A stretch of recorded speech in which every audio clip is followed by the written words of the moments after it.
When I was preparing for this Sunday, I did what I normally do, which is turn to Word on Fire and listen to Bishop Barron speak about this upcoming weekend to give his sort of homily for the weekend and to try to steal ideas from him. He took an opportunity to reflect upon this beautiful passage of the disciples on the road to Emmaus and to draw it back to the original story of Adam and Eve.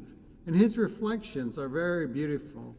But one of the things that really struck me was the idea that God continues to be with us and to pursue us, even in those moments when we are trying to hide from him or in those moments that we don't think he's present among us. And so Adam and Eve, after being made aware of their sinfulness, attempted to hide from God. And yet God came to the garden to walk with them, to be with them, to call out to them for them to come to him.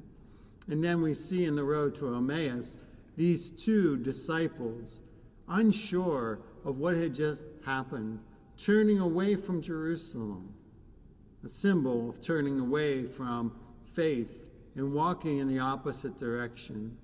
And to them, on their road, on their journey, of course, Christ appears to them, hidden at first, and then he starts to teach them and to reveal to them the truth of sacred scripture. And then, of course, in the breaking of the bread, he is known to them. As they eat of the tree of life, their eyes are open to see God with them, unlike Adam and Eve, who ate of the tree of knowledge of good and evil, and at that moment turned away from God.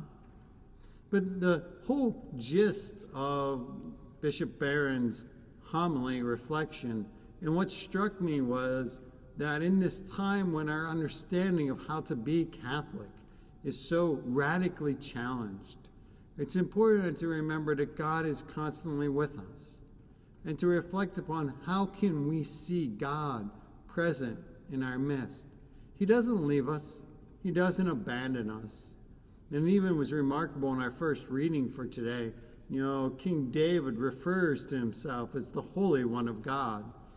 We know that King David was not without his faults, without his mistakes and his own sinful nature. And yet he saw himself as a Holy One of God. And for you and for me, I think that in this moment in time is the great challenge. To have deep faith and trust in God, to know that we are his beloved, so in that sense we are holy because we are loved by God. He seeks us out, and what he seeks is holy and right and good. And so we are holy, and we are walking in this moment with the Lord. For many of us, I'm sure, we're sort of blinded to where God is present among us. Through our study of the scriptures, through our service and love of one another, I'm sure God will begin to make himself known to us. Maybe perhaps that needs to be our prayer. God, right now you seem hidden from me. Remove the scales from my eyes and let me see you. Lord, let me see how you walk with me in this journey. He is present with us. He is always present with us in different ways and in different forms.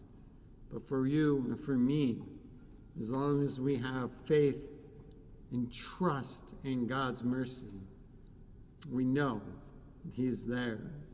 We simply need to pray for the wisdom to be able to see him right before our eyes, even in this crazy time. May that prayer be fulfilled quickly for you.